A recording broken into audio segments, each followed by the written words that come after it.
If you've been watching my channel for any length of time, you've likely heard me quoting Ronald Reagan, who famously said, "The scariest 8 words in the English language are, I'm from government and I'm here to help." Okay, let's look at a recent example of this. Justin Trudeau was at a construction site in London, Ontario the other day, where he was quoted to say, "House pricing cannot continue to go up. We're facing a shortage of housing right now, and that's why prices of homes have become far too high." All right, obviously, he'd get very little disagreement on that statement. Anybody who lives in Canada and certain cities knows that. All right, so how much of a shortage are we facing right now? Well, the Canadian Mortgage and Housing Corporation recently stated that 5.8 million homes are currently needed to be built by 2030 to restore housing affordability. But the current pace that we're on track for will only reach 2.3 million homes. So by my math, that's a shortfall of 3.5 million homes. Seems like a pretty big number. And if we don't hit it, obviously affordability is going to stay where it is and demand is going to be obviously still high. So what could be a way that a government who is smart and sane would want to counter that? Well, you would think that the best way to do that is to reduce the demand. Well, how do we do it? Well, at a minimum, we certainly shouldn't be adding more people into the mix because that's even going to fuel it further. But ergo, that's exactly what the federal government's doing. You see, this year alone, we are going to welcome 465,000 new permanent residents into the country. And next year, it'll be 485,000. And so if we calculate by the end of 2030, that's 3.65 million new Canadians who will be living here who are going to need services. They're going to need a home. They're going to need a doctor. They're going to need healthcare. They're going to need all those things. And are we successful at doing all of that now? Well, obviously the answer is no. So how's that going to fix anything? Seems like kind of irrational. So why would a government do something so irrational? Let's look at the logic of that. Traditionally, immigrants vote in one direction. They usually vote for more liberal-leaning parties. They vote NDP, they vote Liberal. That seems to be pretty much the predominant theme. And if I was also going to be pandering to the immigrant and that type of vote, I would also want to be seen as welcoming more immigrants and being more caring and loving. So it wins on 2 fronts. Not only do the Liberals get to get more of the new voters coming in, because like I said, they generally vote that direction, they also get to appease the ones that are here and say, look, see how much I love people? And therein lies the problem. It keeps perpetuating. It doesn't solve anything. And then you would think, okay, well, shouldn't the idea to be solve it? Well, no. Crises are wonderful. Emergencies are great. We just lived through that the last 3 years. I could go into the whole thing about the fact that this financial mess we're in, this higher interest rate environment we're living through right now, was a product of the reaction to COVID. And nothing drives me more insane than when people say, oh, COVID did this, COVID did that. No.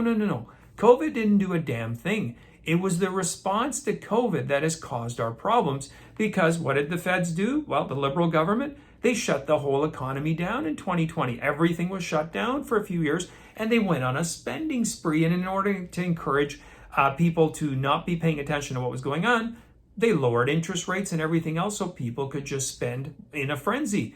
And now, when the bill comes due, can't afford it, rates start going up, people are faced with the consequences. Anyway, that's a whole different chapter. But the bottom line is that this immigration policy, this insane policy we're living through, isn't going to solve anything. Neither is the rhetoric that politicians throw out. For example, Housing Minister Sean Fraser said that the federal government might consider tweaking its ambitious immigration targets, but maintained that Canada will need to keep or raise those figures to ensure steady public service funding. Steady public service funding. So what that means is we're not getting enough funding for the government for all its ambitious policies, so we need to bring more people in who'll pay more taxes, but those more people also need more services and everything else, so don't they come at a cost? I would think so, especially if those new immigrants are bringing older family members who've never paid into the system that are now relying on said system. That's just logical. Who the hell would want to pay attention to that? This is what he's quoted as saying: when we look to the future of immigration level, planning. We want to maintain ambition and immigration, but we want to better align our immigration policies with the absorptive quality of communities. That includes housing, that includes healthcare, that includes infrastructure. What the hell does that really mean? Just more bullshit and rhetoric. Well, we want to align our policies with absorptive capacity. Well, that means that we want to align our policies with communities and how they can take these people in and provide all the services. Well, we're not able to provide services now, so how the hell would we have any absorptive quality? Seems kind of counterproductive, no? All right, so that doesn't make a lot of sense. Then he went on to say, it's important that when we're looking at the answer to our housing challenges, we also focus on what we can do to increase the supply. Okay, I think it's essential that we remember that immigration remains one of Canada's strongest competitive advantages in the global economy. What the hell does that mean once again? All right, so it's essential that it remains one of the strongest competitive... What is that? I don't get it. Like, is it that the fact that we're welcoming, that's our competitive advantage because we welcome so many people into this country who we can't provide for the existing Canadians, but we're adding more to the mix because we're hoping they'll keep voting for us to give us more policies that we want to be spending on our pet projects, and we'll need to bring more of them to feed that. So I don't know. That doesn't seem to be giving us a competitive advantage. I can't see how that's going to also solve the housing challenge. And they're looking at ways to increase the supply. Well, how do we do that? Well, the only ways to increase supply, I would think, would be to cut red tape. For example, you probably didn't know. Now, I'm in BC, and in BC, over the last 3 years, in response to the pandemic, and no, not because of COVID, but the response to COVID and all the insanity that we had to live through, municipalities across this province have raised fees for construction projects, building, and everything else to an average tune of close to 23 to 30%, depending on the municipality. That is a huge rise in cost to build sites, do construction. Not to mention the Liberal government's initiative, the green, the emissions. All of those said policies are adding a tremendous cost to construction. All to do what? To reduce our CO2 footprint when we have a negligible one already in this country?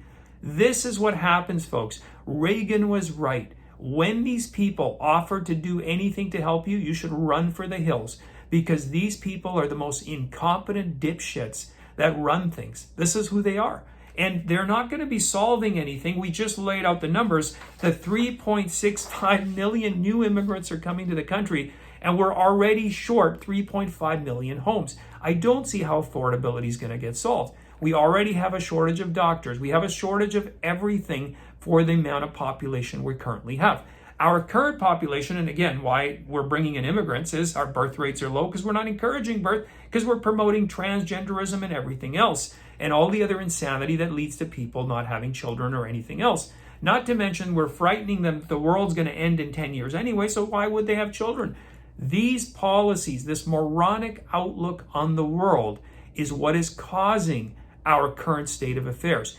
If we had a government who had paid any attention to anything and was truly committed to solving these problems, they would take a whole different approach. But then again, there's no win in that because we just lived through an emergency, and we realize when there's an emergency of any kind, all the power gravitates to these folks, and people who are naive, gullible, stupid believe this crap and they buy into it and give these people even more power. So with that power, they can rule their lives even further.